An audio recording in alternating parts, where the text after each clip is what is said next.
Howdy folks, TJ here. I almost flipped over the chair. Today is all about my army of 5-inch displays. 5 inches isn't that much, but they're coming for you and to enjoy ZX80, ZX81/TS1000 Timex or TS1500. I have an arsenal of small little black and white displays that I want to chat about today, and all about fun, aesthetically pleasing displays. Not like I'm going to sit here for 5 hours and use these little guys, but there's a method to all this madness here that I wanted to chat about today. Plus my recent purchase that I just picked up this weekend, which is going to be the bee's knees, I think. But let's chat about the displays. And then we're going to do a test of these two on this new one that I just received. And we'll chat about why I purchased another one. So if you've been watching my channel, you know that I purchased this little Hyundai last year. Whole purpose behind it was the ZX80. I purchased it, couldn't get it to work on my color older RCA TV, where all these other ones worked fine. And a lot of people said just the video on these old guys really needs to have that old rotary type of black and white TV that you can really kind of focus in on a particular channel. So I thought, well, why don't I buy one that's kind of the part? It would look wonderful, aesthetically pleasing, you know, black on black here, and then even though this is white, it's still a small little display. So I purchased this Hyundai. And if you watched my video, you'll know that I did confirm that my ZX80 worked. At first I thought, oh, this purchase was bunk. It was supposed to work. It didn't. But then I was able to get it to work on this. So the whole purpose of me buying this was to see if this worked and also have a display that I can show off in my future man cave if I should ever have one. So this little Hyundai is really a cool TV. The back of it, a lot of portable TVs don't have your typical prongs that you connect your old switch boxes to, or a newer coax type of connector. They're a little, almost like a 3.5 millimeter speaker type of jack that you have to plug into the back because it's small, and then from there's a lead that you can connect your switch box to. So the connection's always a little bit, not just a direct connection, you have to do all these little things first. And on this one, it came with a little adapter, and fortunately I was able just to finagle it enough. It was a tight fit on that adapter to get it to work with this, so I was happy. Everything worked good. My ZX80 worked good. Not like I'm going to use this computer much. I would say out of everything I've purchased, this one's mostly going to be a showpiece, unless a Chroma device comes out for it down the road. Oh, that would be kind of cool. So that was that. Beautiful, worked, and this one looks the part of my TS1000. So cool, I have one. Then I went to an estate sale, wife and I, and this little white one popped up. And this little white computer says, oh, I would look so pretty next to this little white 5-inch TV. This one's a cheap brand. This one, probably for the day, this Hyundai was probably pretty nice. This little premium is called Premium, and it's just one of those little knockoff, generic black and white TVs. And I thought, oh, for 10 bucks, I'm going to buy it. And I bought it, and it came home hoping I could connect it to this. Just like this one, there's a little doohickey that's got a 3.5 millimeter jack. The one that came with this had some funky connection, probably some old coax connection that even I don't have. I could probably buy an adapter for it. And I just wouldn't want to deal with it. So I used the adapter from this, and it's a tight fit. The way the back of this case was made, I could barely plug it in. So that could be why I couldn't get this one to work on this. It would kind of dial in, and it looked terrible, really fuzzy, where this one at least kind of worked with this, and I could read it. So I was kind of bummed, but it was mostly going to be a display piece anyway. If I ever have, like I said, the man cave, I'll have this one connected to this, and maybe by then I'll find the right connector for it, and maybe it will actually work. If it doesn't, no big deal. Like I said, I'm not going to use that one probably tons. So this purchase was fun, aesthetically pleasing, but didn't function like I had hoped. But it looks the part, so cool. Then this one popped up on my Facebook Marketplace, only $8. Now the thing is, it was a 45-minute drive away. You figure it's a day drive, go down there, make it worthwhile, buy some other things, so you say it didn't cost me, $30 in gas to go get this $8 TV. But what excited me about this is on the back, it has your old, no little 3.5 millimeter speaker jack. This one actually has the two prongs for VHF and UHF, actually on the side over here. So I could plug my switch box and screw it right in. So I knew the connection would be a little bit more foolproof. And it is silvery gray, kind of like my TS1500. So white, black, and then grayish silvery. Doesn't this look awesome? It does to me. Now the only thing about this TV, it's one of those, all of these are kind of AM, FM, radio, and TV. This one, everything supposedly worked, but on the radio section, there's a dial on top, and I'll take the camera off later. It looks like the paper or the sticker that's in there is warped, so when you turn it, this little thing doesn't turn with it, so you're going to be guessing on what radio station you have. But I'm not buying it for the radio. I'm buying it for this little TV, right? And the person that's selling it did show that it had raster, so I had good belief that it should work. We'll soon see. Because after this introduction, I'm going to connect it all up, and we're going to try to connect this and this to it and see if it actually works. So this is a fun little 5-inch. It's Magnavox, and the sticker on the bottom has 1983 as the date.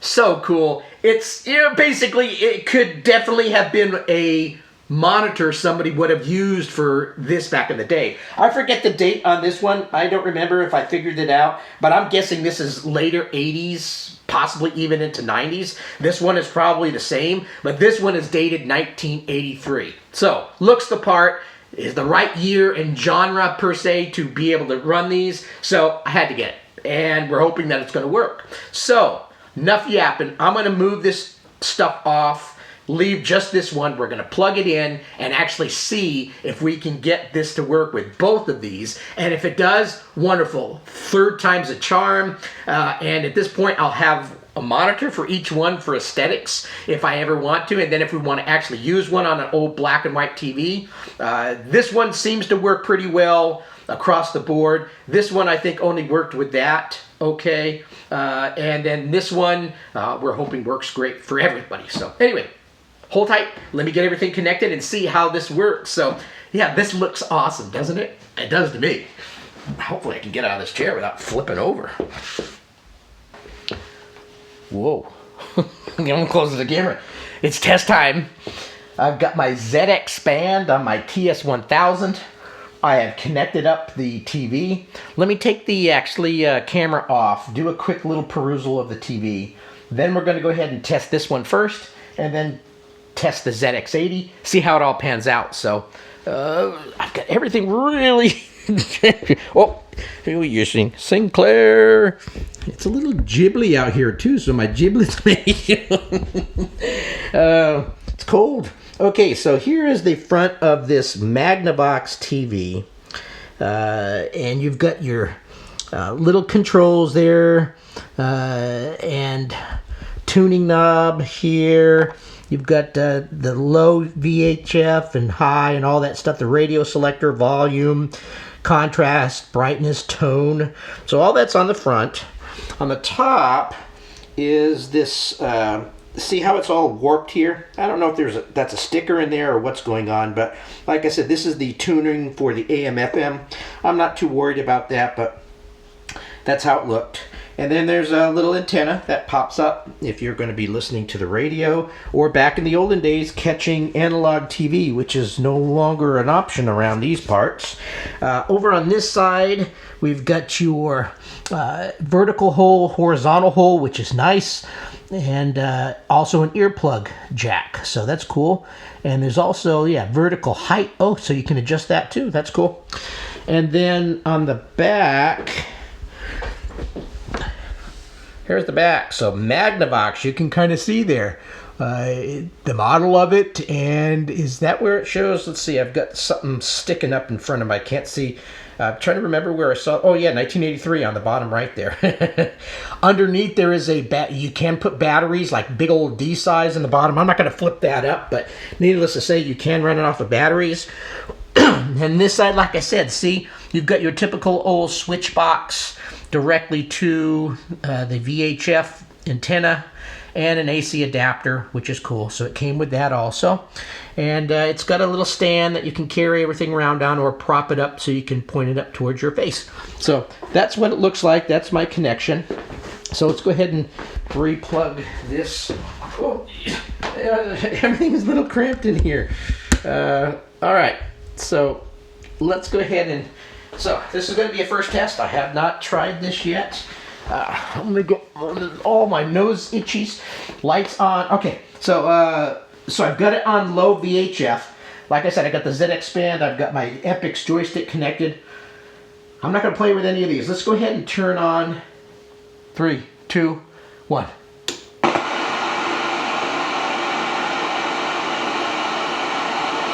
There's some raster. Okay, cool. I'm going to turn, we don't have sound on here, so we can turn that off.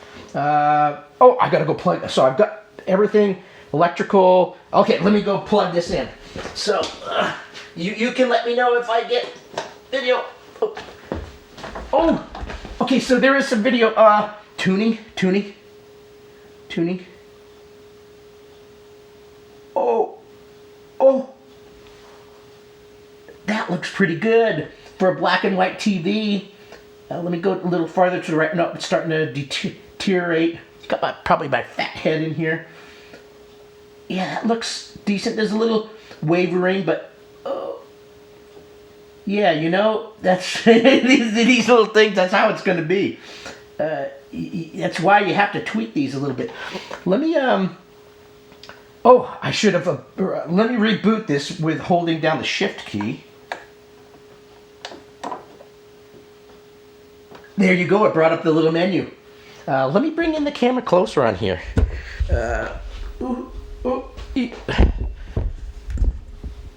Oh, yeah, you're going to get the... See, this is what happens with TV. Let me bring this down a little bit. But, you know, you're probably not too worried about looking at the TV's going to be... the timing's off, so you're going to see it going up and down. But what you can see probably, and you won't get any sound because I don't have an external speaker connected to this, but let's go ahead and load up Star. Oh!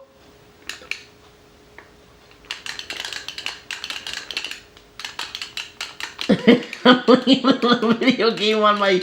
this is so cool. I wish I would have connected a little speaker to this. So I could have had sound, but this is a TS1000. Look at the graphics on this game, and the sound effects are actually really cool too. And on this game, you're supposed to boot it up. I forget, you have to type, you have to load it up manually instead of, or do something when you load it up. I forget.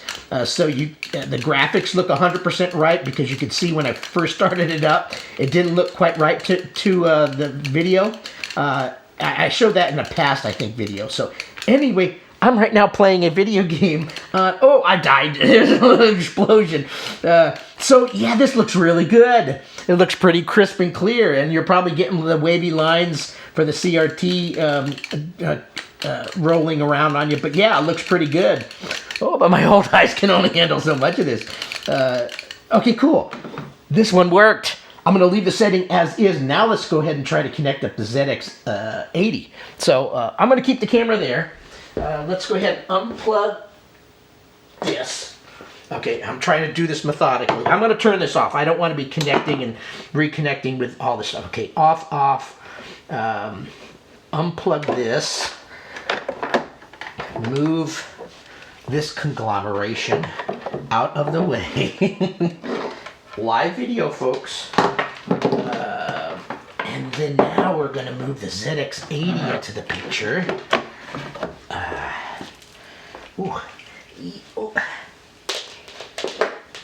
And on the ZX80, the ports are on the back, and you have to look at the bottom to make sure you don't plug it into the wrong one, because there's a little sticker down here.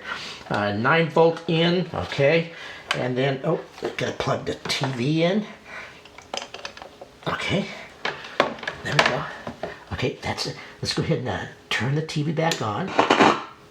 Turn the volume down. Raster, okay. Let's go ahead. You let me know if it works. And I could have probably used the same AC adapter, but oh, This is a video. Okay. This is a lot of work. Okay, this one, oh, I got some roll in here. Oh, I'm turning the wrong thing. I'm turning the FM one. This looks pretty, I gotta get this out of the way. It's always kind of hard to see the K on here, but you're probably just seeing mostly me, my fat head. 10. Oh yeah, I can see the 10. Space 4 A. Oh God, where's equals? Equal 1. Oh, where's 2? 2 for A equal 1, 2, 10. New line. Let me make sure the camera is it pointing down? Yeah, you can kind of see it. I get ouch. 20. Print. Oh God, where's the quotes? Oh Jesus. There's quotes someplace. Where are the quotes on this thing? Son of a bee. Quote. Oh, there they are. It's above the. It's on the Y. Hello. Oh God. Okay. Return. New line. New line on this. New line. And then 30. Next. What did I do? A. Oh, and then R. Run. Hello! Oh, let me move this in. Son of a bee, this is working much nicer than the other. Can you see it? Oh, let me take this off. You want to see it. But you're going to see lines flickering. But yeah, see, that looks pretty good. ZX80 on this nice little Magnavox. Let me put this back up here and wrap this up. I think my test has proven successful. Oh, that was some. Actually, when you're putting the camera back farther is when you get the bigger scroll things. So, success. ZX80, Magnavox, TS1000. It looks really good compared to all the other little displays I had. Like I said, I'm not going to sit here and use this for hours, but it's a nice way to be able to use my ZX80 now. It looks actually pretty dang good. And I can actually view the word hello. Nice. Maybe if a chroma comes out for the ZX80 one day. Thanks for watching the video. Have a great rest of your day. Bye.